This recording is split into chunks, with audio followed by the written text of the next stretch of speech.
Hello there, everyone, and welcome to the Open Yawn Podcast, where we shall attempt to bore you with our opinions. I'm Wyatt. And I'm Emmett. And how are you today, Emmett? I'm feeling good. How is life treating you?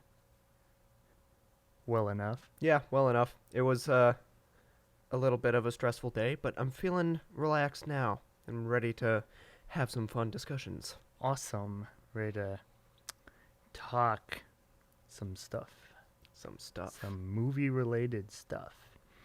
So when we first played around with the idea of this podcast, we wanted to make it our hope and dream just to use it as an outlet for anything movie related, anything that sprung into our brains. And a few weeks ago, I noticed that acclaimed film composer Michael Giacchino came out with a new solo album. And I thought, hey, that's as good a reason as any to talk about him. Figured we would touch on that briefly and then dive into our favorites that he has composed, his top 5 movie scores that we will get to here in a little bit.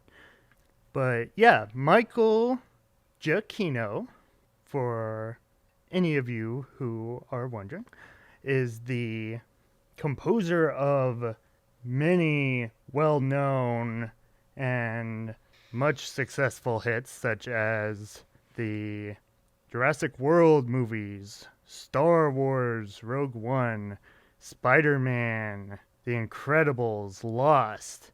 He's done all kinds of stuff, though every now and then he also tends to dip his toes into the indie scene as well, which I find very interesting.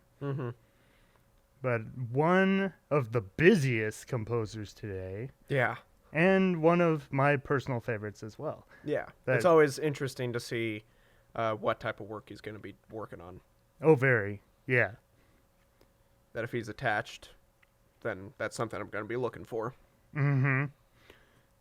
Yeah, for a while there, it seemed like he tended to stick to like the Pixar and animated scene, but then started to branch out big in blockbusters.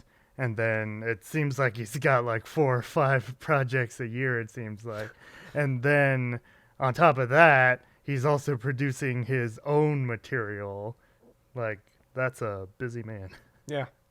Okay, so before we get into all of that, Emmett, how would you like some more trivia? I think trivia is fun. Michael Giacchino trivia. So, Emmett, how many scores to superhero films do you think he has done? Ooh. Let's see. Which ones are you going Yeah, over? I was gonna, I decided that I should voice my thoughts out loud. Incredibles, 2 Spider-Man movies, Doctor Strange, Incredibles 2. I listened to so many albums the past couple weeks, and I didn't even listen to them all. Yeah, I didn't get to nearly as many as I was hoping for. That's 5. I'm blanking. 5. Okay, After add Sky High. Sky High. I And did you've not got see that on 6. the list. You did not.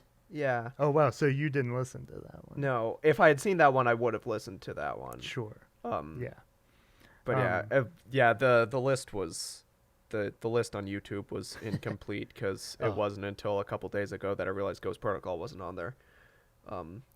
So where'd you go to find this list on YouTube? Just to the I forget it, like just the channel that was Michael Giacchino. Interesting.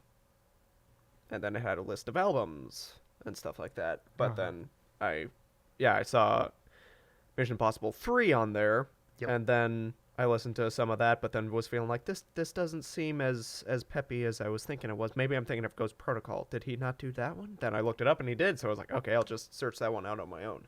And that's funny because I would say Ghost Protocol's score is peppier than Mission 3's. Yeah.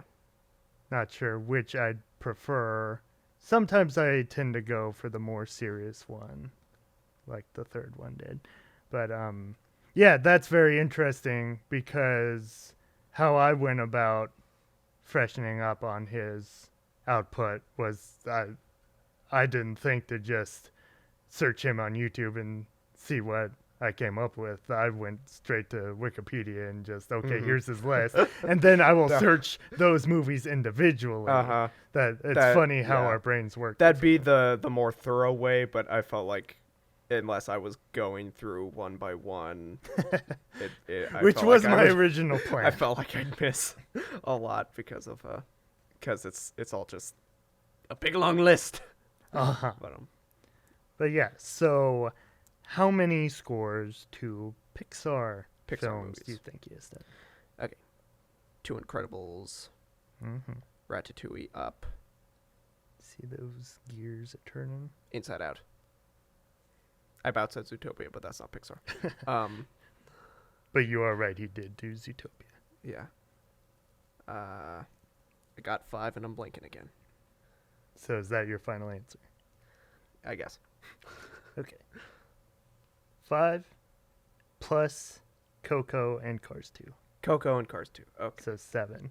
That's a whole lot that of is Pixar movies. A lot of Pixar movies. That's pretty darn close to half almost. Yeah, I felt like he did a lot of them. Mm-hmm. But I forgot about those 2. I want to say he has to be the composer who's done the most Pixar work, more than any of the Newmans. Yeah, definitely the most recurring. Oh, yeah, for sure. But how many Oscar nominations do you think he has earned? This one would just be a blind guess. That's why I'm so interested to see what you say. Let's see. He has so many albums, or so many scores. Oh yeah. I guess I'll say 6. 6. I don't know. Any guesses as to which scores those would be? I have no idea. None off the top of your head. I'm just so curious. Coco got song nominations. Did Coco won song. Yeah. Yeah. Did any of the Star Treks get in? I don't know. Well, that's the question. Okay. Just tell me.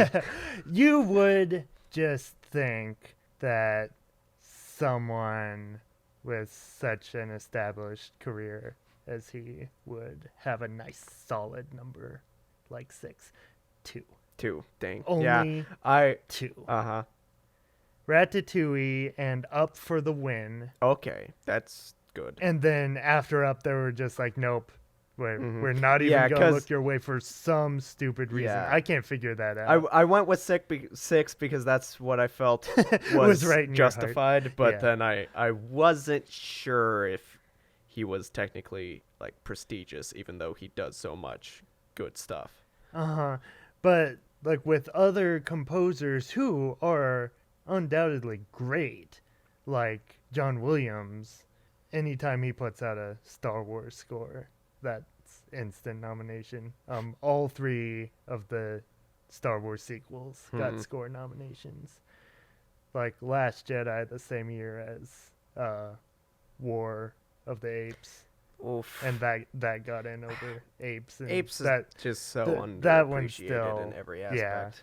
Yeah. I mean, yeah, like the only nomination Apes got was effects, and it's like you could have done at least score because Michael deserved the love. Yeah. But yeah, so okay, now is the super trivia round. Oh, super trivia. This I just found very interesting because all my life I've been a movie nut. I've been a box office nut. I've been obsessed with movie release dates. movie release dates. And looking on Wikipedia, well, even before, I've always noticed this throughout the years, and then doing my research and seeing his full movie list, I'm like, man, there is such a recurring theme. So to kick off this super round of Michael Giacchino release dates, how many times do you think there were 2 consecutive Michael Giacchino weekends? Which would entail that one movie with a Michael Giacchino score comes out, followed a week later by another movie with a Michael Giacchino score. How many times? There is a very happy cat. There is a very happy cat. Sitting She didn't cuddle with us last time, She's but here I'm now. glad that she'll She'll probably be here Yes. the rest of the night. So if I ever randomly start talking in baby talk, you know why. And if any purring picks up on the mics. Yeah. I guess 5 has been my number before, so I'll go with 5. But first I want to make a comment. Is one of them Ghost Protocol and Rise of the Apes? Or did he do Rise of the Apes? I don't remember seeing that one on my list. He did not. He did not. Okay. Sorry. I got my brain switched on my things.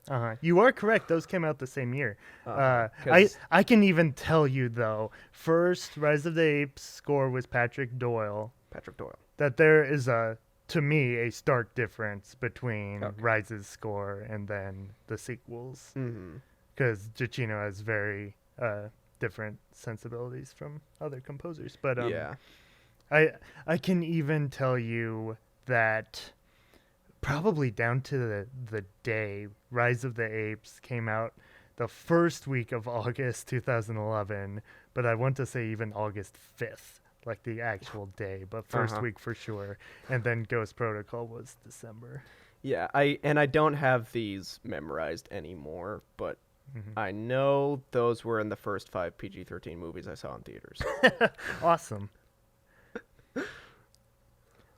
Like I said last week, not too shabby of picks. But so your answer is 5? Yeah. Congratulations. The answer is 5. I knew 5 would work one of these days. You got one. A round of applause. Don't look at my notes. Good stuff. Good stuff for you, old chum. So now the super round shall commence. We can rush through these quick if you want. Okay. So Up came out in May the 29th, 2009. What movie came after? And I shall give you 3 choices to choose from. Speed Racer, Land of the Lost, or Star Trek? I'm going to say Star Trek. You do not know how close you are. Land of the Lost came out the week after, June 5th. Star Trek came out May 8th. Oh, okay. Just a couple weekends before. So he technically had 3 releases like in the span of a month, and this is not the only time this has happened too. I find it so fascinating how often his movies just get clumped in the same release pattern. But so, continuing on, Cars 2 opened June 24th, 2011. Which came after? Super 8, Star Trek Into Darkness, or the Selena Gomez rom-com Monte Carlo? Okay, say the Cars date again. June 24th, 2011. 2011. I know it wasn't Super 8 because you guys went to see that on a very special day that is before the 24th. For my birthday. Yeah. Very special day indeed. And that one, even though that was the year that I watched a lot of PG-13 movies in theaters, that one was not deemed appropriate for little Emmy. It had some cursing in it. Yes, some cursing. Some naughty words. So I went to the car show with Papa. And you won an award, I believe, didn't you? Was that the? We got home and you were so excited that you won a Hot Wheels race. Yeah. You got a trophy and everything. Yeah. So you I felt think so. good. Yeah. We felt good because we loved Yeah. Super 8. Since the odd duck won last time, I'm gonna go with Monte Carlo. You are correct. Yeah. Fourth. Quack? The odd duck. Oh, I get it. Okay, I got it. Yeah, 4th of July weekend, Monte Carlo. I think this is the only time anyone has ever brought up that movie ever.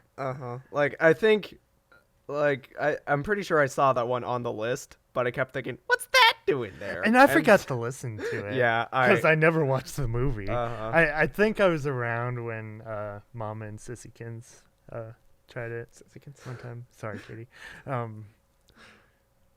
I mean, she's been called Stranger Things. This is true. Dad loves his nicknames.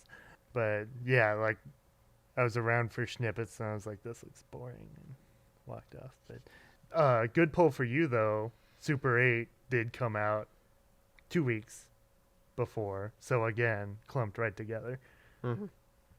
But so, jump a few years later, June 12th, 2015. Again, very special dates. How many Michael Giacchino movies came out on my birthday? Jurassic World, which we did see for my birthday, which came after. Tomorrowland, Inside Out, or Jupiter Ascending. I'm going to go with the odd duck again and say Jupiter Ascending. Jupiter Ascending came out February 6th, that same year. Inside Out. Okay. For some reason, I felt like Inside Out was earlier in the year. Interesting. But so often we go to Pixar movies for your birthday. That's true. June 19th was when Inside Out came out. Okay. You were sick that year, weren't you? Someone was sick, and we had to go twice. Something like that. Oh, was that the same year as Good Dinosaur? Yeah. Yeah. Okay, my brain did a switcheroonie and thought it was the same year as Monsters U, and so for some reason I thought Monsters U was the summer movie. Oh, yeah. That's not too terrible of a guess, actually. Yeah, to me, I give you credit for remembering that Inside Out came in a double-packed Pixar year. Yeah, I remember it because I remember thinking, so they put all the smart people on Inside Out and then left the problem child Good Dinosaur to the trainees that weren't sure about what. But yeah, that appeared to be the case.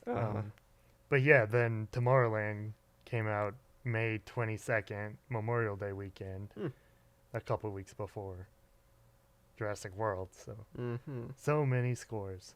Okay, 4th on the list, Spider-Man: Homecoming, July 7th, 2017. Was it followed by War for the Planet of the Apes, The Book of Henry, or Coco? You said it was in July? July 7th. July 7th. I know that Coco came out in November. Good pull. Because we have a tradition of going to the Disney Pixar movies on. We had the tradition of going to Disney Pixar movies on Thanksgiving. That was fun while it lasted. Even if the last one was Frozen 2. Can we get a quack? Thank you. That was so satisfying. So scratch that one off. Scratch Coco. Book of Henry and what else? War of the Apes. I'll say War of the Apes. You are correct. And the Book of Henry was June 16th. Oh. Uh-huh. Okay, you got half of them right so far, I believe. So here's the tiebreaker if you can get the majority.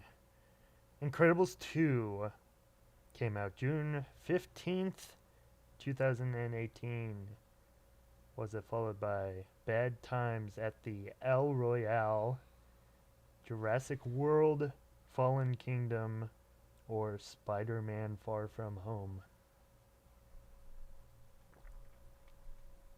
Give me the date again. June 15th, 2018. June 15th. Okay. Jurassic World. That is correct. Okay. Because I knew that one came around my birthday. Yep. June 22nd. Yeah, I had remember the movies. Blockbuster birthday month. Yeah, I remember movies best if they came out around holidays. Right? Or if they were in the first 5 PG-13 movies I saw in theaters. Yep. Captain America was also on that list. Was that possibly the first one? Prince of Persia was the very first one. Oh. And then, how do you feel about that choice? I mean, at the time, yeah, it's been a long time since I've seen that one. I still feel like I personally would say that's my favorite video game adaptation. I'd have to say too, like, to me, Like, it's a good teen movie. Yeah, it is a very good teen movie. I remembered enjoying it as a teenage boykin. Mm-hmm. And yeah, now thinking about it, like, it doesn't pain me remembering it. It's just a fine little action flick. Yeah. Okay, so 3 out of 5 for the super round. It's probably the best you've done at trivia so far. I know my stuff. Theoretically. Now you do. Let's see if I remember it. I booped the cat, in case you're wondering. Not your big brain. I've got the bigger brain. Emmett, is it time for a segue? Segway. Okay, that is the sound you hear when it is time to journey forth onto the next topic. So, yeah, a few weeks ago, maybe a little more, I see on Twitter that Michael Giacchino was experimenting with a sci-fi based original concept album, and that intrigued me. I don't recall ever hearing of any other modern composers like just coming up with their own original works that weren't tied. Yeah, it definitely feels like a unique idea. And yeah, again, I've been a big fan of his ever since Incredibles, which just truly kicked off his career and in my eyes basically made him a household name then, because I remember any movie after, if I'd see his name was attached, I was like, oh goody, because I loved Incredibles. But so yeah, that really piqued my interest and gave it a listen. And what did you make of this? What did I make of it? Yes. Yeah, I kind of have 2 categories of thought.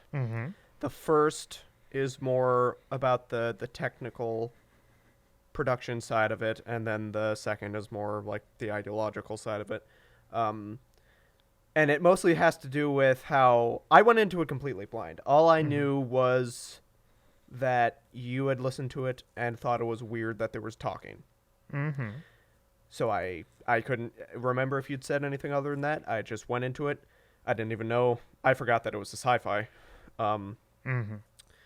And then after, I think I was like basically on the last track then when I was texting you about it, and then realized what it was actually about, that I had a little switcheroony, and that brought it down a little bit. But yeah, my thoughts... Your initial thoughts. My initial thoughts just going into it. I thought basically the simplest way of summing it up was that it was half-baked. It had a lot of really good ideas. And I was guessing, just from what you had said, that you liked the score part of it, but just hated and couldn't stand the talking. And I will get into my thoughts too. Yeah. I was on a much mellower scale, almost the reverse of that. Okay, continue. Where listening to the talking, like, I felt like even though I wished that they had some less clunky dialogue and less stiff performances, Uh-huh. I felt that the concept and the story kept setting up emotional promises that I Uh-huh. didn't feel like the score matched. Thank you. I felt that very thing. And and for me, I think it was because I kept thinking, oh, a story about a person, and what I thought originally was a person leaving Earth because Earth was getting scary and wanting to travel out to distant lands to find a safe home, finding a planet, but then, and thinking it all seems safe and nice, but then realizing that there's some dark secrets, some shady ongoings going on. And all of that made me think of Bose and Starset, which are two bands that do Similar projects. similar types of concept albums about space travel and being stuck in controlled societies and stuff That like must be the thing. That must If just you're- be what's in right If now. you're going to do an experimental story album, make it sci-fi space travel. Sci-fi space travel and aviators, which I don't know if he has ever done specific space travel, but all of those things had got me kind of spoiled to how to do very interesting space travel concept albums. So my brain was psyched up for like some cinematic rock. And then whenever the music actually started up, I was like, oh, this just feels like the same. Like, it's a jazzy theme, but it just feels like the same thing repeated over and over again. Yeah, kind of. I can see that. So yeah, that left me a little perplexed. Uh-huh. But yeah, so you had gotten it backwards Yeah. story-wise. That I don't know if it was just because I had read a synopsis previously, so I understood it more, but I want to say that even if I hadn't, I would have still followed it the same. That, yeah, it was supposed to be the reverse, that an alien woman who was escaping a troubled planet arrives at Earth thinking it's going to be paradise, and then, oh hey, humans suck. I love hearing that over and over and Yeah. over, bashed in my brain. I mean, like, that's not inherently the worst idea, but if that's all you're gonna say, it felt which is really mostly what it pessimistic does, to me. Yeah. So, because the first time around, I was actually feeling really kind of positive about it. I like I said, I thought it was half baked, but I was thinking, okay, the idea of the message being like basically kind of you can't run from your problems, and the grass isn't always greener on the other side. And since it ends with her deciding that no, it would be best to go back to her planet and stick things out, I felt like that's actually a really good message for these times. But then when I learned it was the other way around, just nope, Earth sucks. I was like, okay, whatever.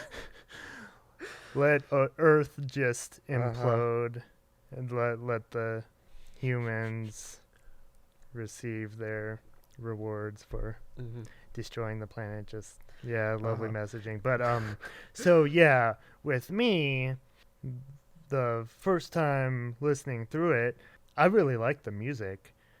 I personally think it's some of the best work he's done recently, these past few years at least. There are some very jazzy beats. Yeah. I agree with you at the prospect of a grand sci-fi adventure told through music. It didn't match those expectations cinematically for me listening to it, but it's still a lot of fun. Yeah, like really grooving tunes. It is jazzy. The problem is that voiceover. Practically every track, save for the very first and very last, I believe, are bookended by Like trying to be like a radio theater type thing with Yeah. with people trying to act out things and talking, but it just seems like they're just obviously reading off of a script. like if that's what you're going And- for, okay, but for me it just comes off as so over dramatic and so cheesy, like Uh-huh. especially when they have to stress the emotion that they are feeling at that particular moment. And that's kind of why I was wishing that they had relied less on saying the emotion and relied more on the music being emotional. Yeah, like you hinted at before, there would be times when a track would start, and as I'm listening to it, like I'm feeling one thing. Like, for example, one track was giving me vibes of like 70s cop shows with all about chicka chicka chicka groovy stuff. And so that track is very upbeat and fun and kind of adventurous. And then when you go into the next voiceover, it's describing the protagonist tending to her wounds and the blood flowing. And I'm like, wait, something horrible just happened? I did not get that from the music. I thought we were having fun. I thought something exciting was happening. Like that. I feel like there is a way to, like, how most of his movie scores are that convey the emotion you should be feeling through the music. And yeah, if you're trying to stress a story when taking on a project like this, I didn't necessarily get the story I was supposed to be feeling. Yeah, and yeah, like for me, I think my version of it I actually did like, but then afterwards I was just like, yeah, imagining it and knowing it from the beginning, I would just feel like it was pretty pretentious. But I still think how I discovered that is still humorous. That since there was just a scene where the main gal interacted with the boy, but then the boy got called away by his mom, so there's a little dialogue of like, son, what are you doing? Oh, there's this stranger lady. Son, don't play with the stranger lady, or stuff like that. And so I'm listening to this while I'm working on a project, so I had my phone across the room with Bluetooth earbuds. And so then I start to hear, Mom, I fell. Well, get a Band-Aid, honey. But I'm bleeding. Well, get 2 Band-Aids. And then a cat starts purring. I'm like, a cat? I thought she was on an alien planet. Is it just an alien planet the exact same as Earth, just with purring cats and everything? And then an announcer started talking about cat food, and I was like, oh, it's an ad. So, but it sounded exactly the same as the track, so that over dramatized. That puts into perspective the what it sounds like. So then, yeah, I texted that to you. That's weird. I thought there was a cat on this alien planet, and then you're like, you know it's on Earth, right? Those are my exact thoughts. I'm like, I sure hope I'm understanding things correctly. I'm pretty sure that was how it was supposed to be. But yeah, that's very funny. But that also ties in with me. That track you were describing, which I think is the 5th track. At first, when like everything, I start listening to it, and then like I'm working on different projects while I'm listening to the music, so I'm not always watching the track titles, and so like it starts with the 2nd track as side reel day 1. And I'm like, okay, so it just continues from 1 to 3 to 4 to 5. And then I check later, oh, wait, by the end you get to like day 36 and 52 or whatever. And I'm like, uh-oh, I was just keeping track of them from the like 1 through 10. But I think the 5th track, that is one of my favorite tracks. 3 and 5 were my favorites. Yeah, that is the one with the most voiceover, where I think that's one of the only ones where it actually cuts into the middle of the song. That really just takes me out of it, man. Like when I'm listening to music, to me music is a different experience than watching a movie. With a movie you want that full experience of every little piece coming together, but I'm sure with others, it's not quite as bad for me. I just find so distracting. That's why I don't listen to like the score for Rango. Bringing Rango back on topic. Yeah. Because that score, for whatever reason, incorporates the dialogue from the movie. And I'm like, I really like the score. I don't need the movie dialogue. That really takes me out of it. Yeah, it is weird. I just watch the movie if I want all of that. That's why you just, if you have the credit track, then that's the main theme. So. Get a little piece of that anyway. But from what I've seen, the online reaction, at least from Twitter fans, has been overwhelmingly positive. I was going to ask about that. But I hadn't been able to find like any actual like critical rating. Yeah. Because I didn't even find this album like on his Wikipedia page. Yeah. So, see, sometimes with music, it's hard to find those kinds of metrics. Yeah. But I wasn't sure if that was the kind of reaction that like with most fan bases, if they're that devoted, anything the person releases, it's automatically going to be a 10 out of 10. That sometimes happens, and I tend to be overcritical. Yeah. So, like, I was curious to find some more moderate reactions, and critic reactions are never tell the full story anyway, but I would have been curious. But overall, I found it to be a noble effort, but yeah, if telling a cohesive story is part of the plan that you're taking that needs some more ironing out. Yeah. I said, half-baked. Yeah.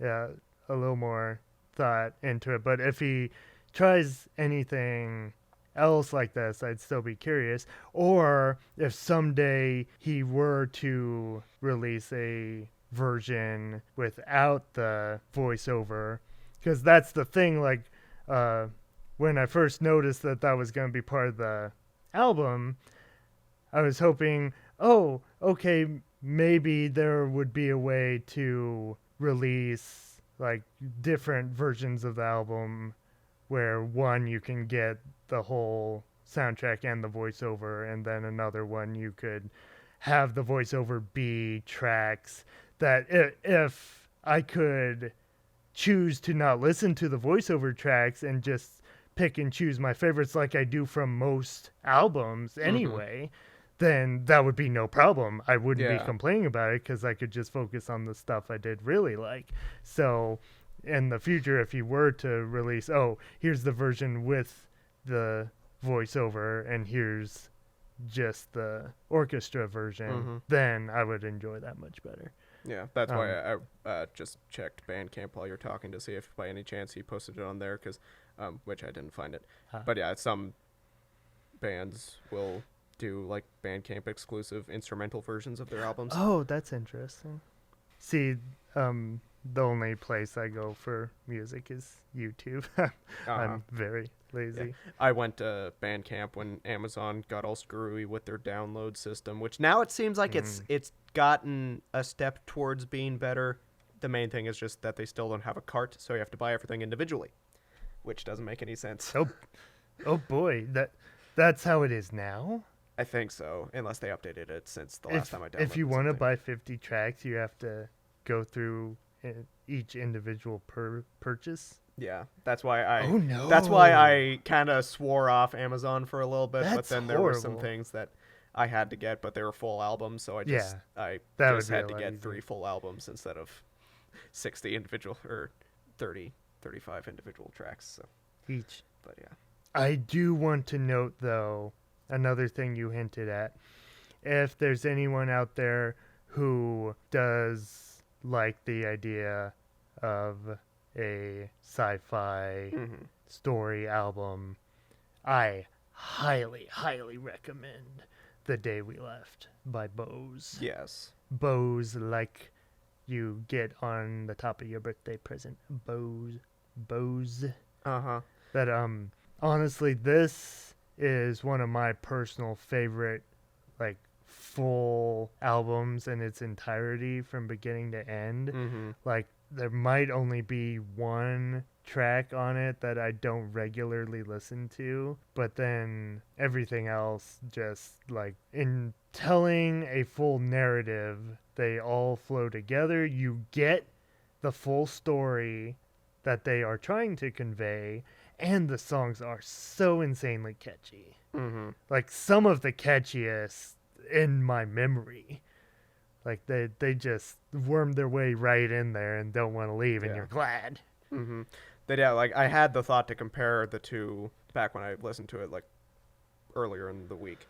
But then just today, the more I thought about it, the more I was like, actually, pretty much everything I wanted from the Giacchino album, I feel like Bo's fulfilled already.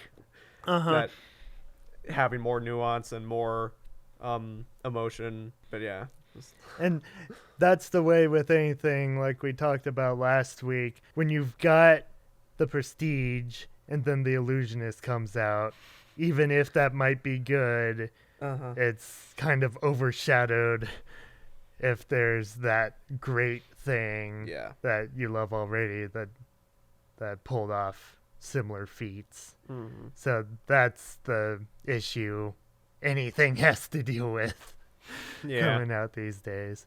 But yeah, I highly recommend you give both of those a listen and just see for yourself what you think, if it's your type of thing. If you do not mind voiceover, then you will probably like his new album quite a bit, which I just realized I never said the title of. Michael Giacchino Travelogue Volume 1. I would assume if you just search Michael Giacchino, I believe is how you pronounce it.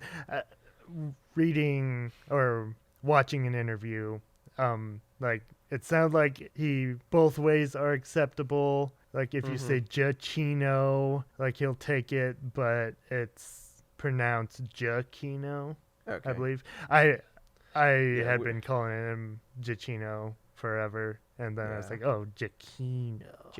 Right. Got it.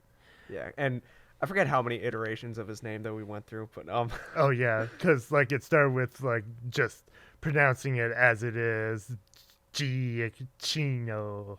And then we heard, always hard with we heard it in an interview that it just had 2 syllables, and we're like, oh, or not 2 syllables, but like less syllables. Yeah, so less syllables, that it's just Giacchino instead of Giacchino, or whatever we pronounce it first. So, but yeah, added a lot of extra syllables.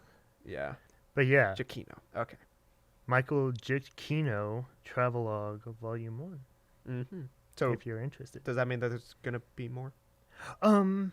I mean, I would assume that would be the hope. Yeah, if it's called Volume 1.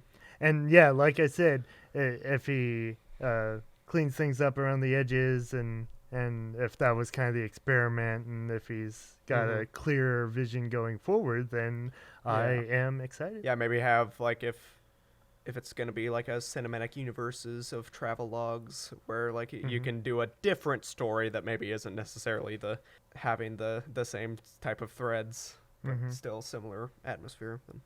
And for me, the best thing about music is you don't need voiceover to convey the story.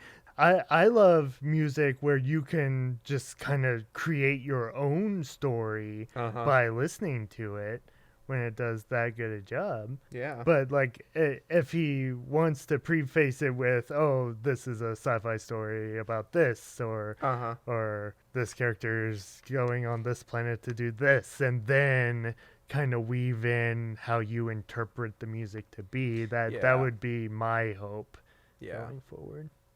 But yeah, it's like any movie score. Like, not every score is going to be as fulfilling to you as the last one you just heard. Yeah. That there's ups and downs for everyone. So I was going to make a comment of a similar situation that is kind of the inverse of my experience with this album. Okay. So, you know the song that Mom likes? Which song? I Don't Want to Live on the Moon. Oh, Ernie from Sesame and Street. I'd forgotten that was a That's a Sesame great Street song. original. I thought it was just a song that they copied for some reason. I had some weird Mandela effect with that song. Okay. Where I think, like, because I never really listened to it too much. I just knew that Mom liked it and would sing it to me as a kid. Lullaby. And then little Emmy growing up, I thought it sounded sad. So, it is. Yeah. and so since it's been years and years since I've heard it, for some reason, I somehow reversed it.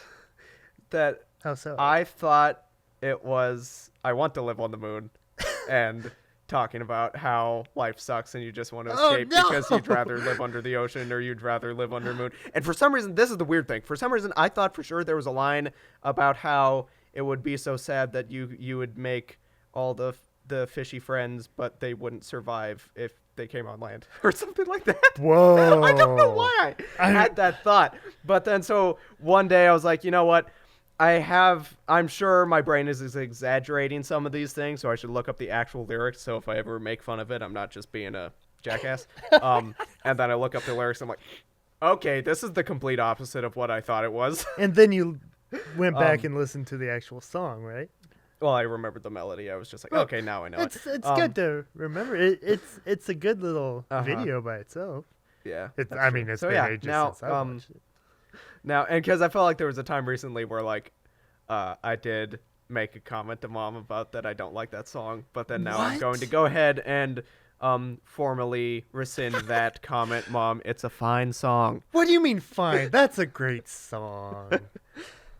It's a wonderful song. I find that so intriguing.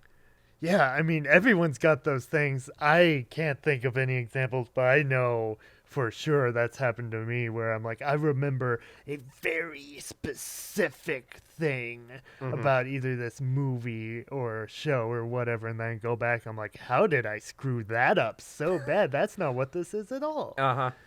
Yeah, I feel like that's still on topic. Sci-fi stories. Yeah, give me a Muppet album. That's not Muppets in Space, though. Something better than that. No, Sesame Street has some, like, A+ songs.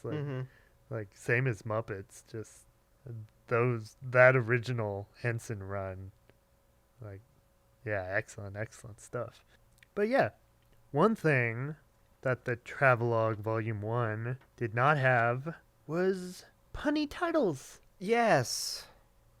For years, punny titles have been a trademark of Michael Giacchino that I would always look forward to, and they were nowhere to be found on this new album. Okay, I want to clarify something. Yes. When you texted me, you said favorite track titles.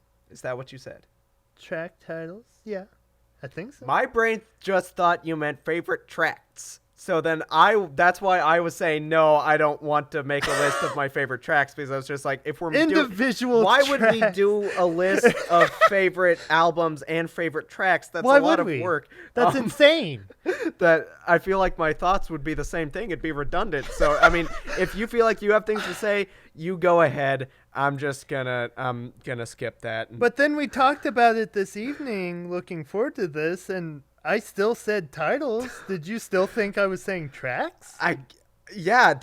That's all that was in my head. I think when I saw you say titles, I was just thinking, oh, your track titles, like, you know, the tracks themselves. Like, what's your favorite titles? No. But yeah, that I should have thought of that because I wanted to make a mention of his punny titles.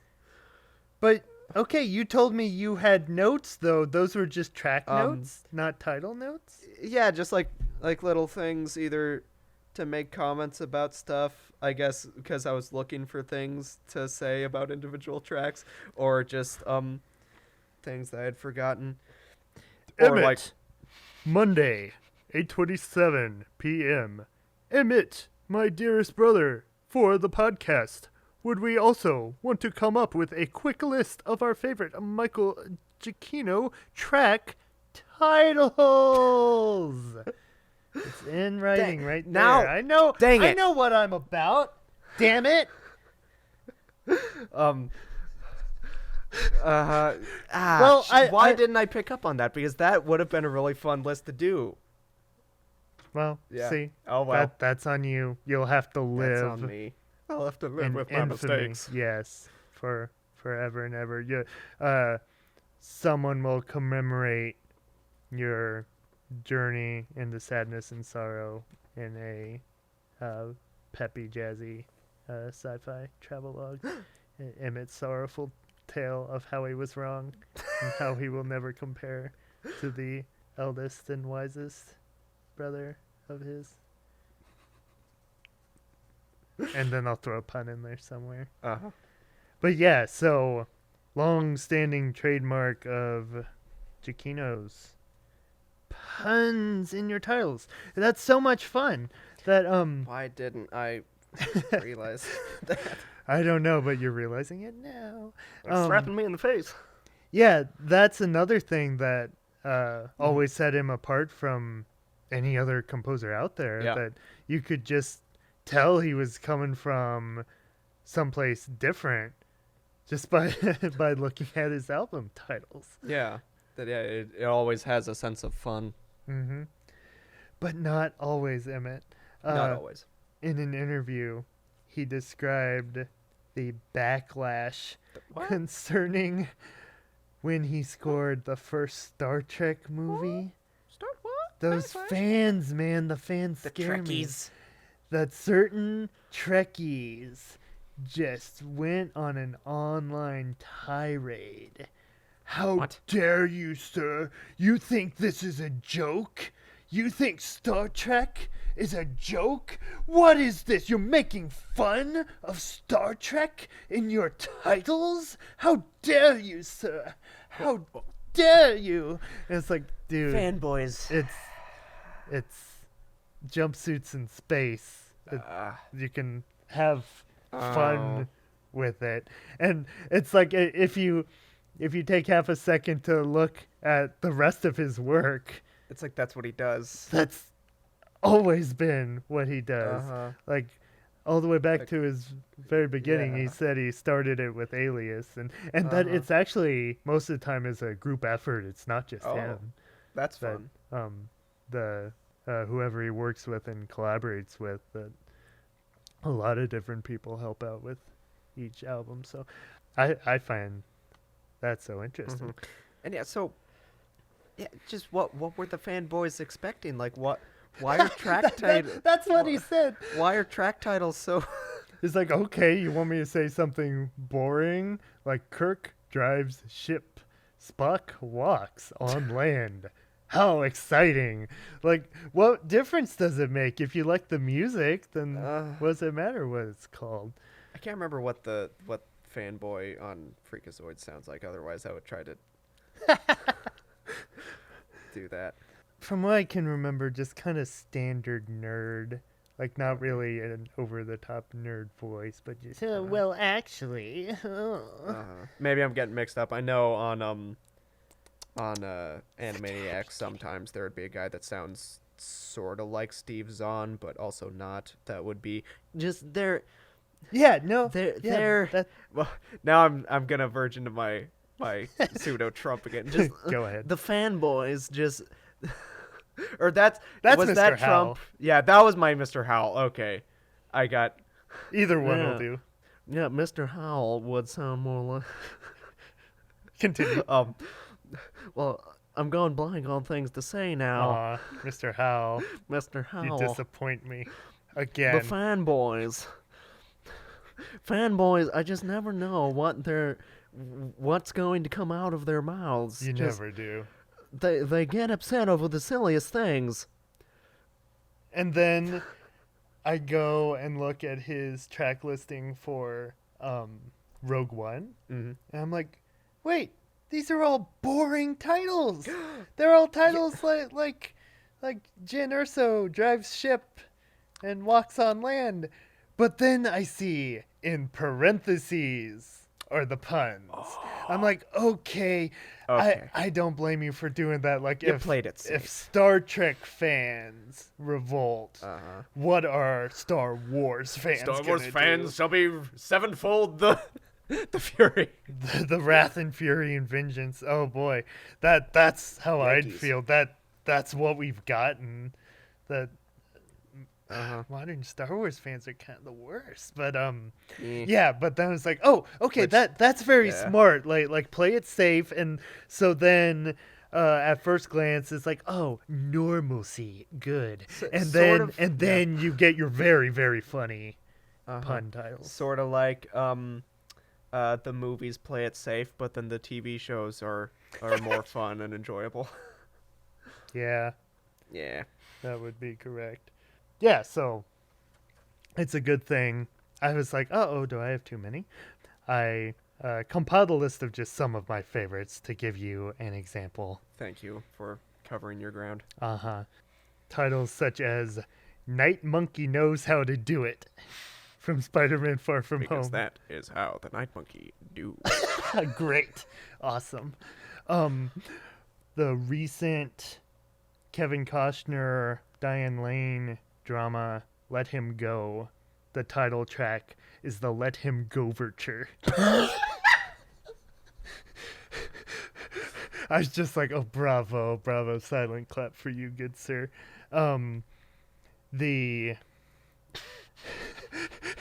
It's great, right?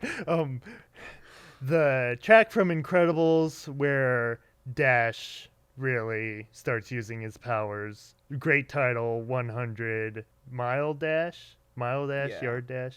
He says Mile Dash. 100 Mile Dash. I didn't put that down. But that's a good enough title already. But then he even references his own titles in Ratatouille, the 100 Rat Dash.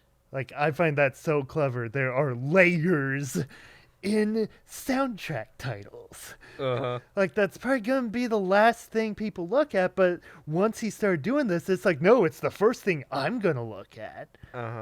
Nero fiddles while Norada burns from Star Trek, where the villain Nero's ship is getting destroyed.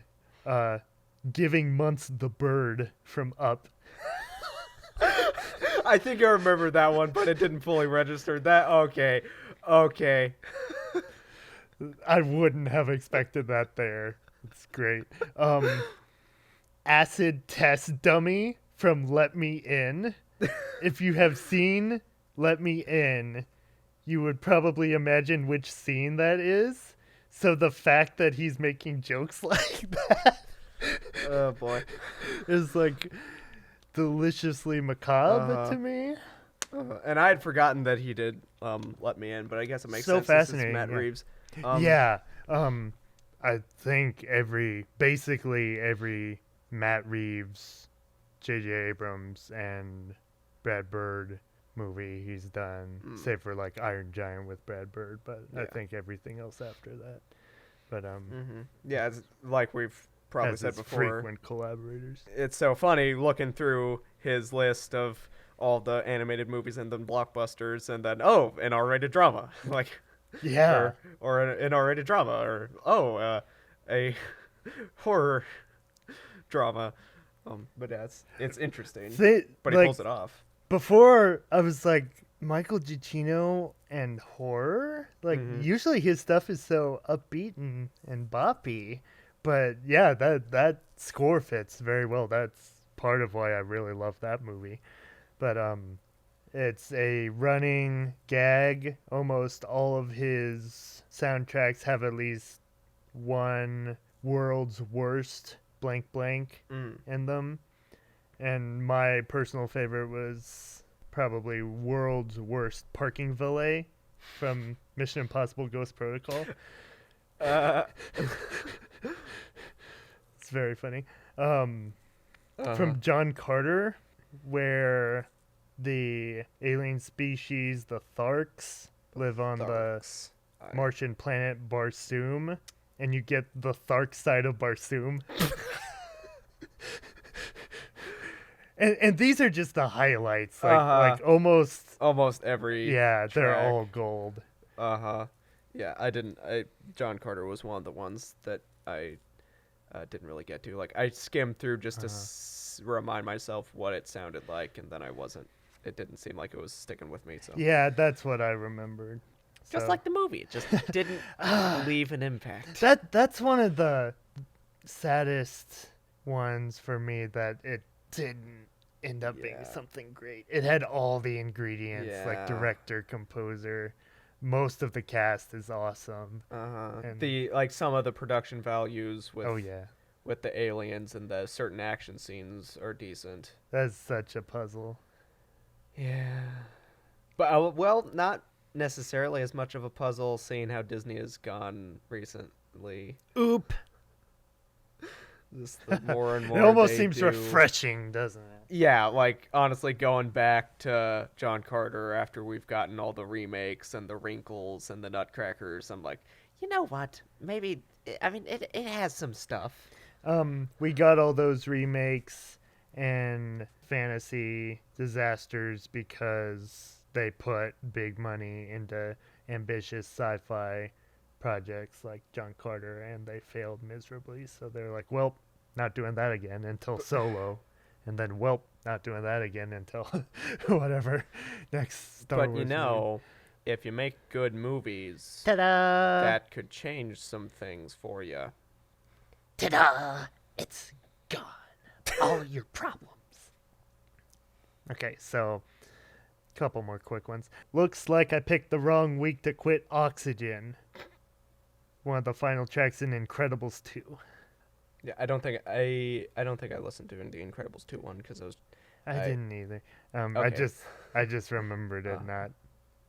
Yeah, Being the same as the rest of the movie. Just didn't quite like get we there were for me. saying before, sometimes if you have the first one that came out that is great, there's just not much else you can do with Like even a if it's personal good. quote from him that he's on record when Brad Bird contacted him about doing the sequel, that his response was essentially, "But how? How can we possibly do as good as we did last time? Why would we even try?" These are the questions. And then it makes me even sadder that it didn't really pan out for me either. A lot of people like that movie. It's okay. But then one of my personal favorites from the film Sky High, I mean, also one of my personal favorite movies, but Lollipopless from the scene where Nurse Cloris Leachman takes his lollipop for a visual aid. He never gets that lollipop back. Oh no! She never, on screen. Yeah, She never gives him his lollipop that's back. funny. And so then the soundtrack feels like the punchline, Right? then. So that's so layered. I burst out laughing when I saw that. Yeah, that's really funny. And also, going back and listening to that, it didn't quite make my top 5, the soundtrack to Sky High. It was almost there. Listening should to listen that, to that soundtrack by itself, it was the first time I'd ever listened to it outside of the movie. I'd always liked it in the movie. Yeah. That one really stands out to me. Mm-hmm. I wasn't expecting that. It almost felt like an ode to 80s adventure movies. I mean, that's what the movie is, kind of. Yeah, that's why the movie's so great, but it was giving me serious almost John Williams vibes sometimes. I really should listen to that. I don't remember getting that same feeling watching the movie, because usually, most movies, the score sometimes fades into the background when you're really invested in what's going on. So that's why I always make sure to give the soundtrack to a movie I love a listen. The more Sky High love out there, the better. Yeah, so finally, I just wanted to highlight the sheer punnery going on in the Dawn of the Apes. Yeah, the Dawn of the album. Apes one, almost every track. That has to be the most pun-filled one of them all. Mm-hmm. We have tracks such as Level Plaguing Field, Look Who's Stalking, Past Their Primates, Close Encounters of the Furred Kind, Caesar No Evil, Hear No Evil, Monkey See, Monkey Coo. Uh-huh. That might be one of my favorites. Yeah. Along with the Apes of Wrath and Aped Crusaders. Uh-huh. Which is doubly funny now that we know he is doing the score for the Batman. Oh. Mm-hmm. Also with Matt Reeves. Which, Yeah. why COVID world? Why did that have to get delayed? Why? You gave us the trailer. It was so beautiful. And now it's just...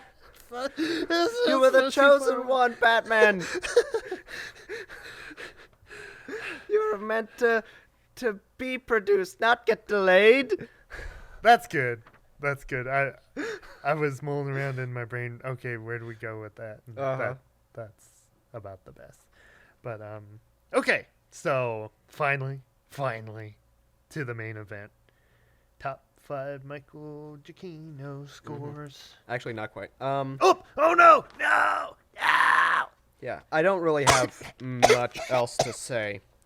Because, like I said, most of what I had as notes were just like, okay, I guess I'll try to come up with notes for specific Notes. track themes. But I had more or less some honorable mentions. Yes.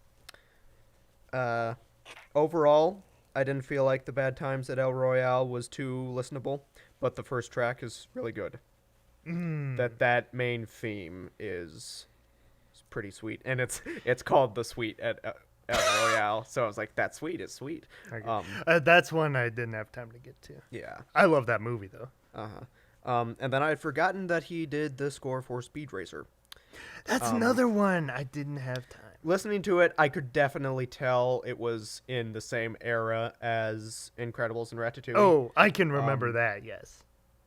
It was really fun to listen to, Uh-huh.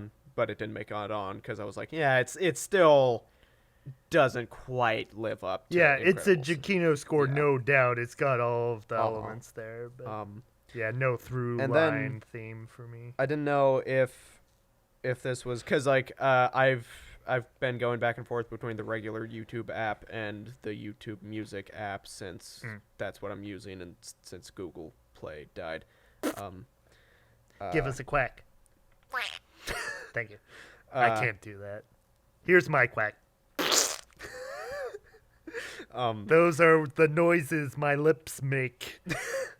The last track on Dawn of the Apes, that was called Ain't That a Stinger, on the YouTube Music app said it was by Griffith Giacchino. Huh. And so I just Googled that, and then I found an article that wasn't really an article, but it was the first thing that popped up. I didn't do too much research to find the details on what was going on.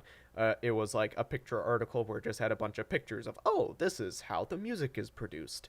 And then there was one picture, which actually this title didn't seem to line up with the picture because I couldn't really see anybody that looked to fit it in the actual picture that it was subtitling.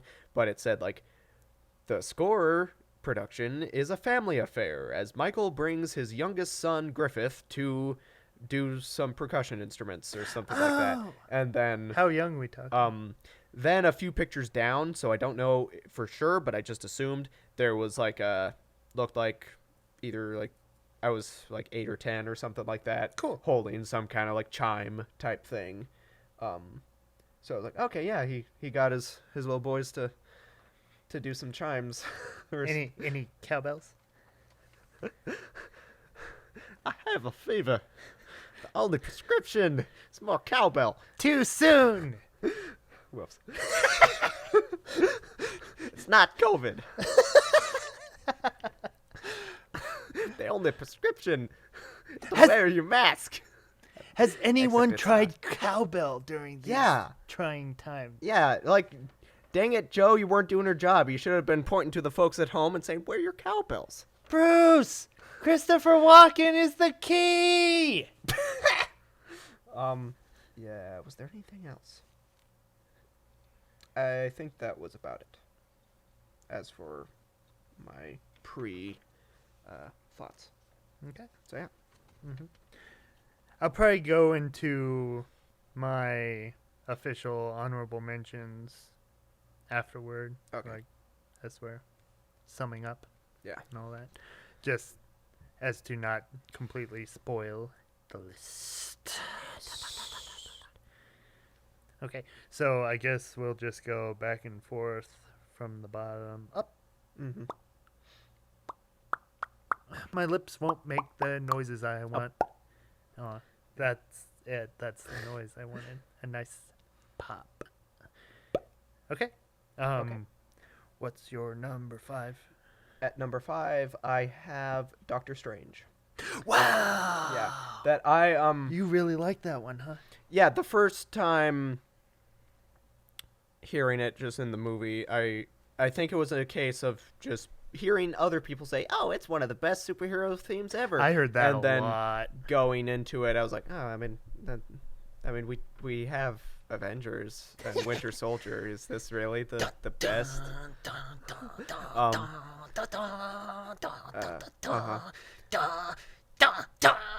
But then listening through it and listening through several other, like, just I probably only listened to like half the movies that he scored, but Me, probably not even. this one I felt like listening to it just on its own, I was like, yeah, this does feel unique and interesting. It is. So I liked it, and it just edged out Star Trek. That's my number 5. Okay, and yeah, That is so interesting. I couldn't, and this doesn't matter. It didn't affect my vote very much, but I couldn't remember how much like he repurposed from the old ones. I believe only the end credits. Okay. Where he blends the two. Like, once the credits hit, it's the old theme, and then bounces back and forth. And so, yeah, rolling over into mine, that track is fantastic. Mm-hmm. That the fact that you can take a property as beloved as Star Trek and make a brand new theme that sounds completely different from the old one, but then they can Vulcan mind meld together as one in this great ending track. But yeah, for me, that's how Star Trek gets the leg up over Doctor Strange. For me, that its main theme stands out as something stronger than Strange. I was not aware of your Strangelove, if you will. I mean, it basically just came upon me as I was listening through. Yeah, that's fascinating. I did not have time to listen to Strange again. That, for me, I always felt like there was something missing in the Doctor Strange score to really make it pop for me. But that's just how I do. Yeah, Star Trek. I was having a lot of trouble ranking like these bottom 3 that they were kind of bouncing around for a while, but then I settled on 5 for the track. But like the main theme and the opening music like is some of the best work he's ever done for me. Like the track when Captain Hemsworth of the Chris crew, when he's doing all that and that stuff in the beginning, to skirt around spoilers, fantastic. I mean, that's just one of my favorite scenes in a blockbuster movie, period. But the score really helps it stand out. And I was going to make the comment that a lot of the list is arbitrary, I guess. Like, Sure. I was having trouble putting together a lot of thoughts, so I just kind of like, yeah, I guess I'll put them in that order, just for the sake of ordering them. So don't. I mean, yeah. With anytime anyone does a list, it's liable to change. Yeah. That's the fun of lists for me. Number 4. Yes. Is Super 8. Awesome. Yeah. An underrated movie and an underrated score. Yes, I did. And we just watched Super 8. I had been meaning to. I listen to the soundtrack often. Super 8 does not get enough love from anyone on any grounds. Like, when it came out, I was like, okay, this is going to be another win for Giacchino, right? And then no Oscar love at all. I'm like, I'm really confused. To me, for a movie that's trying to be an ode to the Spielbergian movies of the 80s and trying to capture that John Williams feel, I feel like this is the closest anyone has ever gotten to making their own original John Williams score. Yes, it is really good. Yeah. And I was going to make the comment with Doctor Strange that listening to the music also just kind of made me want to watch Doctor Strange. I mean, that's a great movie too. Yeah. And I feel like if the score does that, then it's probably good. And then I just watched Super 8, and then listening to the score was making me glad that I just watched Super 8. It's making me sad. I want to watch Super 8. I would have just watched it again. Just watching it and then listening to it afterwards, I was just, this is a really beautiful and well-composed score. Oh, yeah. Without a doubt. Mm-hmm. I echo everything you say. 4 for me, listening to it again all the way through this morning. Tough. Like, I had been set on my top 2 ever since this idea was dropped. I was about to put this all the way up at 2, and then I was like, let's put it back down at 4 for now, but it's close. It might go either way. War for the Planet of the Apes. To me, this is one of his fully fleshed out scores that, listening through a lot of them, like for Star Trek, for instance, I was drawn more to the main themes than the entirety of the soundtrack. Apes does not have that problem. Like, every single track is so excellent. And how, like, he previously did the Dawn of the Apes score, that I feel like this one took those themes that he made for Dawn and made them work even better. How they incorporate into his new themes and where he goes with those. One of his rare scores to have, like, multiple main themes that stuck with me.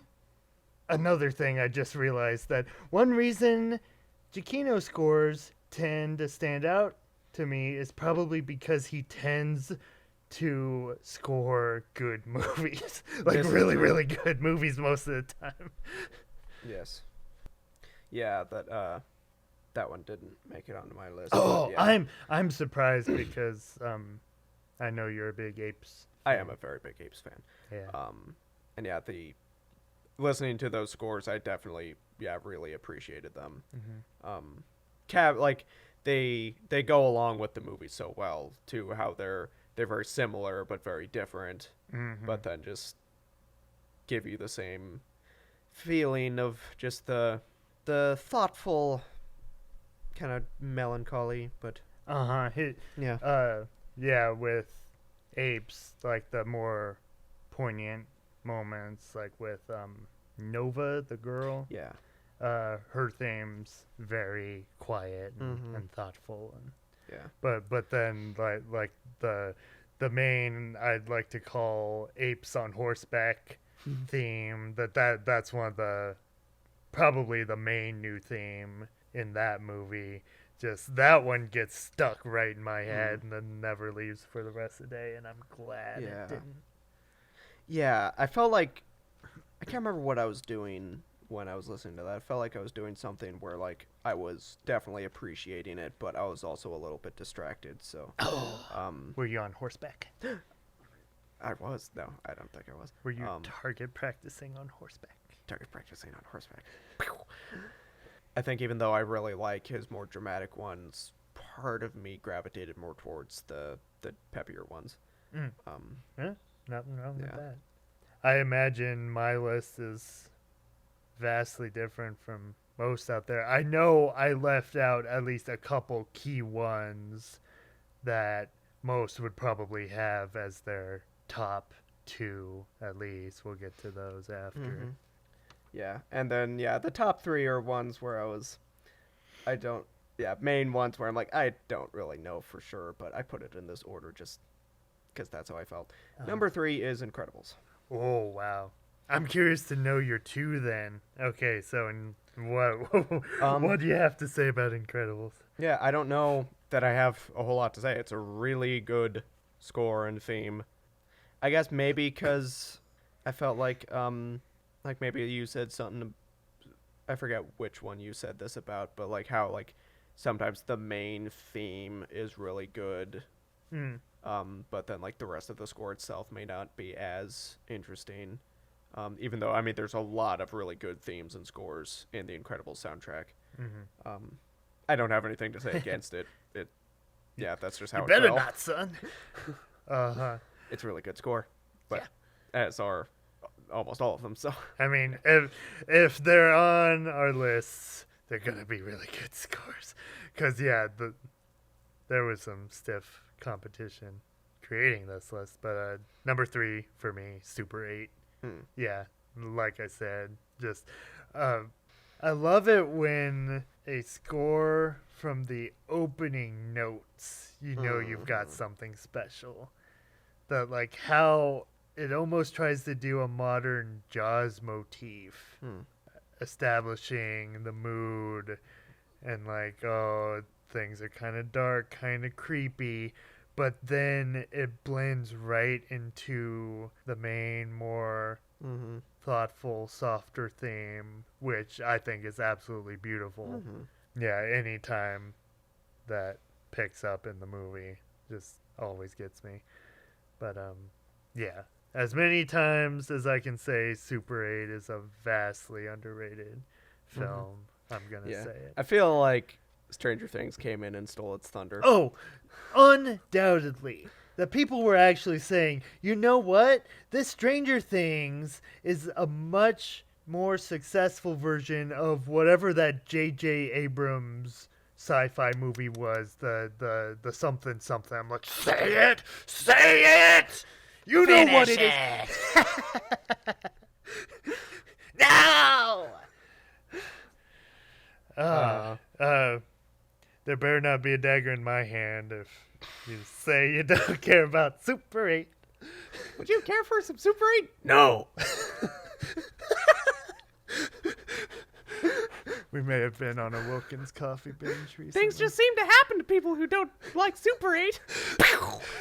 That is accurate. Thanks, Nostalgia Critic. Honestly, thank you. I hadn't watched those old Henson Wilkins commercials. Those are fantastic. Sorry. Like you said, things just happen to people who put Super 8 at anything lower than 3. Oh no. You put it at 4, didn't you? Yep. That's not that bad. Okay, so what's your 2? Ratatouille. What's your 1? What is your Okay. Ratatouille had been 1 for a while. So right now I can only think of one other one that would be your 1. So we'll just have to wait. I am in genuine suspense. Ratatouille, though. Ratatouille. Yeah, I felt like Ratatouille is my 2 also. So okay. we can just talk about Ratatouille. Yeah. Ratatouille. I guess in a word, I felt like it was, more cultured. Oh, than insanely. Yeah. Yeah. Just I felt. I want to say it is his most cultured score. To me, it helps to cement, even though I do not condone the stigma that animated movies are in any way less than live-action movies. Oh, I goodness feel like gracious. If any animated movie were to pass itself off as a regular movie, I feel like Ratatouille would be a good candidate. Okay. Because, it takes the idea of, okay, yeah, a rat who cooks, but then turns it into like a serious artsy character drama just about a French kitchen, and I feel like the score really sells that. Okay. Here's the thing. There are probably several animated films I would put above Ratatouille on my favorite animated list. Ratatouille is possibly the only animated movie in my book that should have undoubtedly been nominated for Best Picture at the Oscars. Like, to me, it deserved it more so than Up or Toy Story 3, which are great, but they got in and Ratatouille didn't. Yeah. I find slightly appalling. Yeah. And Ratatouille should have won the score that year. That's where I sit on it. Yeah, Ratatouille is a work of genius. The score is a work of genius. It just gets better and better. I find that so interesting. Like, this will tie into my number one choice as well, which you know what it is. But how like the score builds significantly as it goes on. It weaves in like halfway through a brand new theme, a very important theme will just come in out of nowhere, and here's this piece of music now, and then it's not done yet. There's more to come. That like, because the main theme that shows up in the credits, like that doesn't come into play till halfway through, right? Yeah. Like most movies, like that would be there in scene one, but it builds up to those payoffs, and that's what makes it stand out more once it shows up. Yeah. I mean, how many iconic scenes from that movie are made iconic because of the score? Yeah. Like when he's tossing the ingredients in the soup, and when Luigi goes rogue and is trying to fix that disgusting recipe and all that stuff. Yeah. Ratatouille is fantastic. But okay, Emmett, what's your number one? And like I said, Ratatouille for a long time had been my number one. What is it? So my number one now is Up. Okay. Because as you're building to it, I'm like, it can only be Up. I can't think of any other movie that would rank that high for you. Because with everyone else, it's Up. Yeah. About everyone, say the best Giacchino score. Up. Yeah, And I then wasn't sure everything about else. that. Yeah, that's what I'm used to saying. Yeah, and mostly what did it for me was I had the thought, which one of these movies would be missing the most if you took out or changed the score? And I felt That's like, interesting. because like the Carl and Ellie scene that makes Up. Yeah. So much of that is the score. That the score, I mean, it's a good, it's a good story. It's a heartfelt story, but the score is what makes you cry. Because that's literally the only noise going on in those scenes. That it needs the score it has in order to be as great as it is. Even though Ratatouille and Incredibles are greatly enhanced by the score, and I feel like the score works excellently, I could still see a different score being there and me liking the movie still. But then, like, not that I wouldn't like Up, but just I felt like it would lose the most if you didn't have this specific score. I can see that. Yeah, for me, I always saw the Up score as the Up theme, and then a bunch of other music you don't really remember.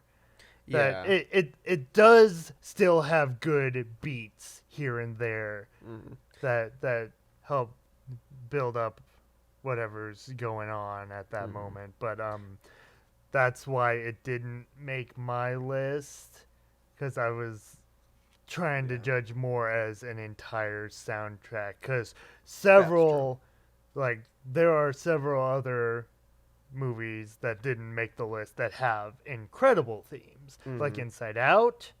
That theme is great, but again, for me, it was that theme and then the rest of the soundtrack wasn't quite as memorable for me. Which is funny because normally that had been my thought up until I had the thought that I just explained. But then I do really love how the theme works in so many different places throughout the score in so many different moods, which is another reason why I felt a little like Travelogue was half-baked, because it has the same theme repeated various times, but I didn't feel like the mood changed, which was sad because I knew that Giacchino could very well do that with Up, because Up does it excellently. Yeah.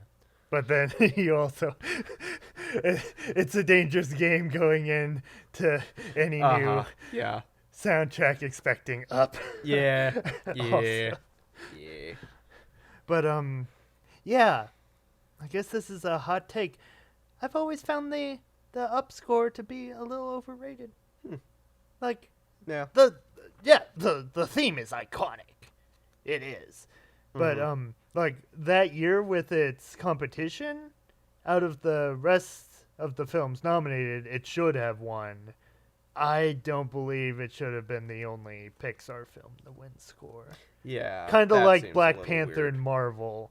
Black Panther was the only superhero movie to win score when it happened. I was like, you didn't acknowledge any other scores the decades leading up to that. And I'm like, oh, okay, whatever. So, like, even though they're both great scores, that makes them feel a little overhyped to me.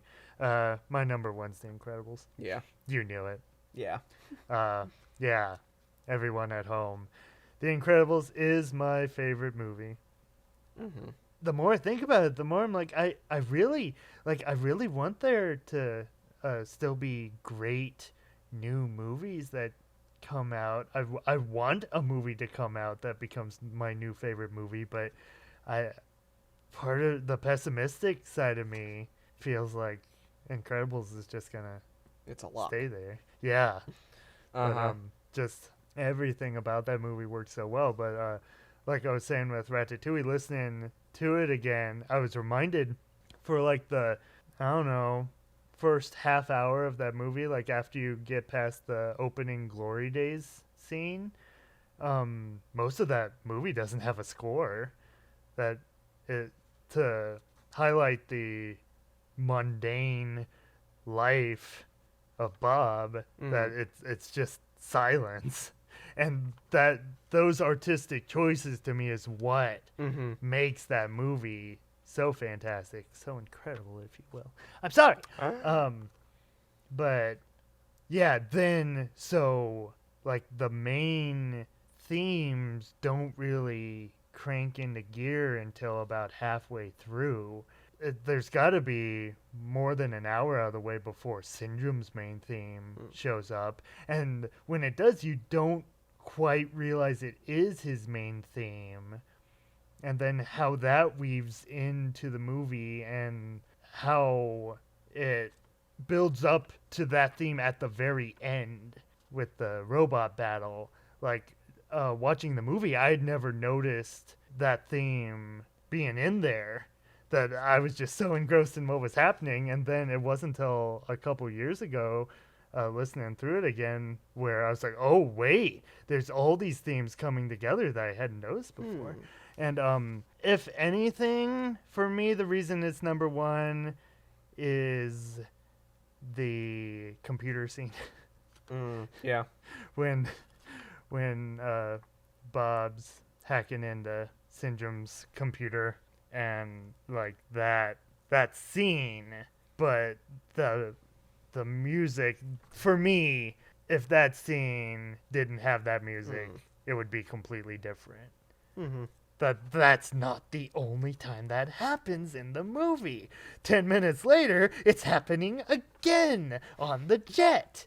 And how it mixes danger with excitement, like when Mrs. Incredible is sneaking into the lair, and then you get that quiet little motif as she's going by the rocket. And it's like, okay, what are we feeling? Like it's literally giving you the feeling of curiosity in the soundtrack that I would imagine in the script it says Mrs. Incredible sees the rocket and wonders, what's the rocket doing there? And they somehow he got that exact feeling in the score than we're feeling, what's that rocket doing there? Mm-hmm. And little things like that. Oh, so fantastic. But, yeah, one of the most iconic pieces of music to me, especially animated music. Yeah. I have a feeling I would never want to do a favorite just straight film score list of all time of every score ever conceived, because I just don't even know where I'd start. I feel like I'd go insane. But I want to say Incredibles would have to be my favorite animated score. Yeah. Give or take Dragons. Ooh. Give or take. It would be in a death match against Dragons. Put a pin in that. For another day. We might have to pit the Incredibles music versus of Dragons. Yeah, because will Toothless eat Mr. Incredible or Mr. Incredible? Actually, I really want to see that now. Yes, I've said it, and now I'm like, that would be amazing. I need to see that. Because that's what the second Incredibles was missing. Like, giving something really exciting for Mr. Incredible to do. Anything at all. Anything, please. Other than lifting something heavy. You lift something light. Yeah, I mean... Have him fight a dragon. We didn't get that in the first one. I mean, the idea of, now he's the parent, teaching the kids at home. Cute, like that. Yeah, it's cute. It's a cute idea. Like, to me, I feel like that should have been like the first act setup. Yeah, how instead of the entire movie. First movie starts with, life is mundane until something bigger happens. It should have started with him. He's stuck with the kids now, but then ends up being drawn away towards the bigger action. Maybe have both him and Mrs. Incredible go on missions, but then he's bringing the kids along the missions that would be so much fun. And then the insanity that ensues after that. Yeah. Because why wouldn't you bring the kids on missions? Yeah, they've proven themselves. The end of the first movie, I thought told us so much that they already knew Jack had powers, that they had learned to fight crime as a family, that superheroes were legal again, and then we get to the second one, and it's like, all that stuff you assumed because we basically told you, nah, it's all gone. I'm like, you see, that's why I'm so bitter towards that movie. It lied to me. It lied to me. I don't like being lied to. I know when I've been insulted. I know when I've been insulted. But yeah, we should stop that there, because I could go on Incredibles 2 rant binge for days probably. And I could also go on an Incredibles 1 love binge for weeks. I love that movie. It's great. I would hope I'd love that movie if I'm claiming it's my favorite movie. You mean you don't love your favorite movie? No! I love it because I hate it so much! Yeah. Among my journeys, I've never noticed a fellow individual on the interwebs who loves Incredibles as much as I do. You're the Incredibles' biggest fan. I guess. Because, Iron Giant is still 2 for me all time. I see all kinds of people saying Iron Giant's their number 1 movie. And I'm like, good. That means you're a rational, sane human being. But I've never seen I love Incredibles so much. Incredibles is my favorite. But, yeah. So, you and your Up-Love. Up-Love. Which is, and that, it's funny that's the popular opinion, because when I did that, I was like, so, I at the time I felt like Up was that you were more being a little underappreciated. risky. Yeah, I felt like I was being risky, and I guess because we had just talked about like other people's opinions and talking about how like other people would put Up a little lower and say, yeah, like the beginning's good, but the rest of it is just kind of so I felt like, oh, Up is pretty good. Up deserves some love. But yeah. And most would have Up at the top and then an Incredibles mentioned somewhere in there, but there's also a lot of lost love out there. Lost love, really. You don't watch that show, or you do? I did not start it. No, I figured since I've been kind of weaning myself off TV a little bit to focus on writing time and projects, I wanted to give the rest of the family more shows to watch without me. And because since knowing that most people weren't like crazy about where it ended up. Yeah, that the whole thing is about building up the mystery, but then the mystery wasn't very good. I was just like, I don't think I need it. I haven't finished the show yet. I started it a couple years ago, and then I was kind of trickling along. That I definitely like it.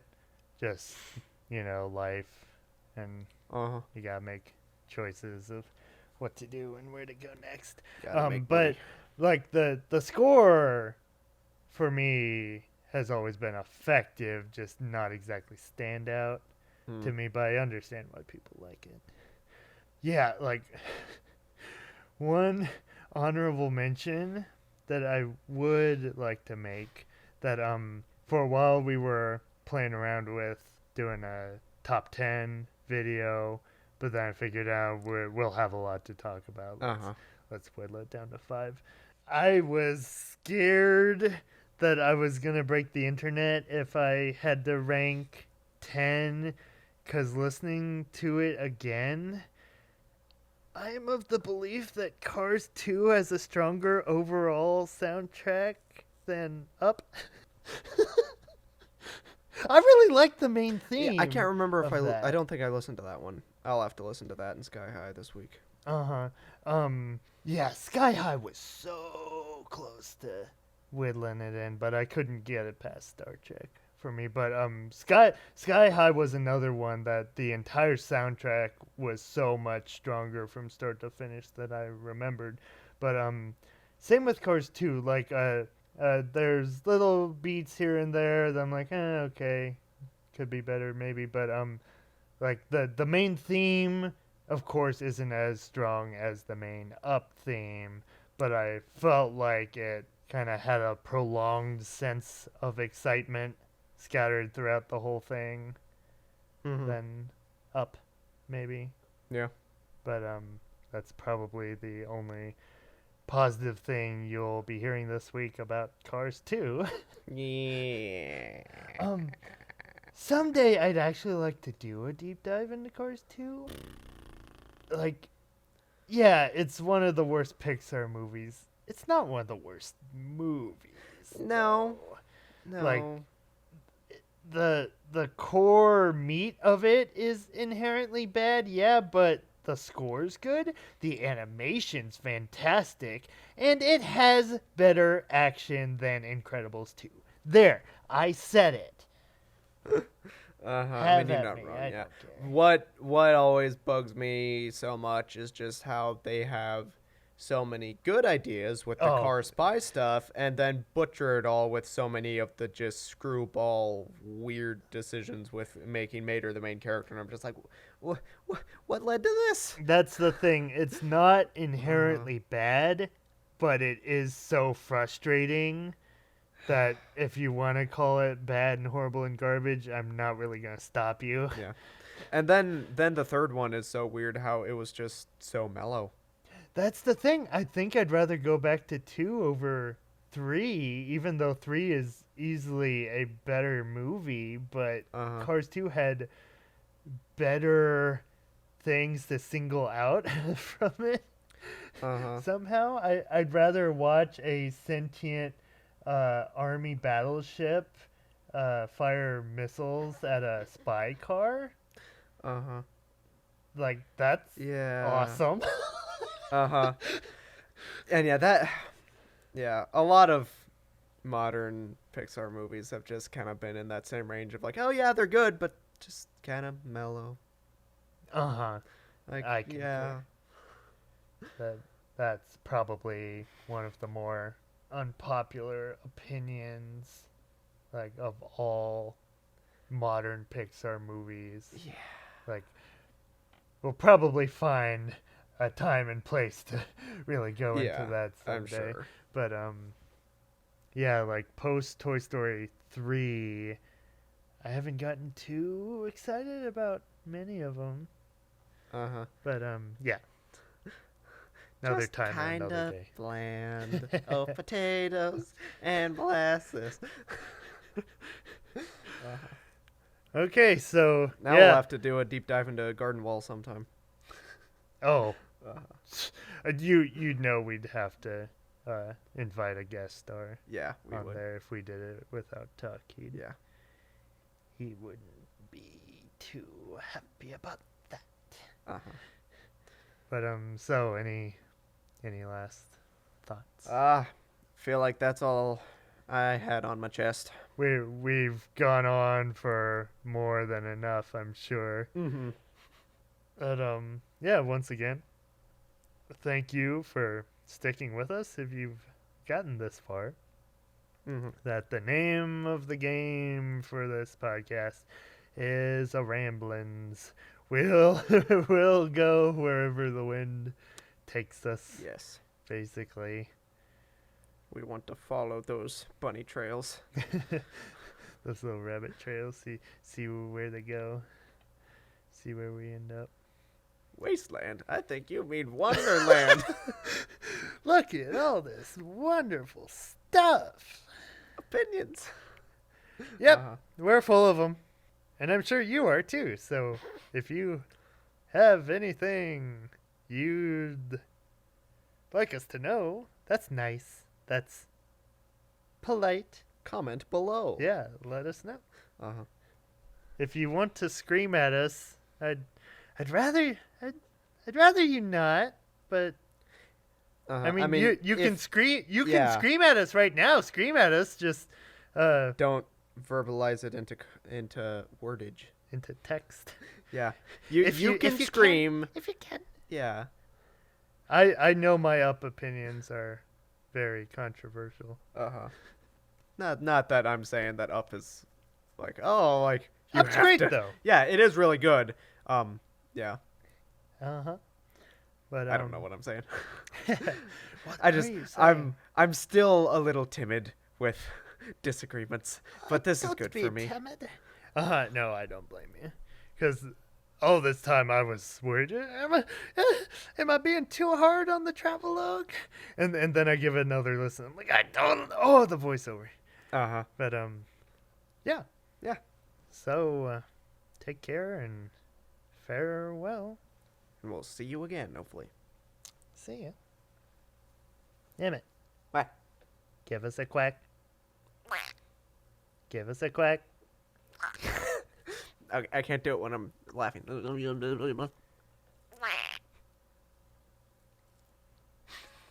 You remember the Addams Family theme song, Emmett? Kind of. Is there one quack or two? We're expecting two quacks. Give us a quack. Give us a quack. Give us a quack.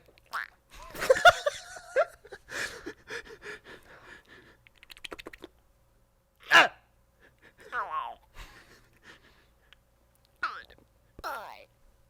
Okay. And on that note, goodbye.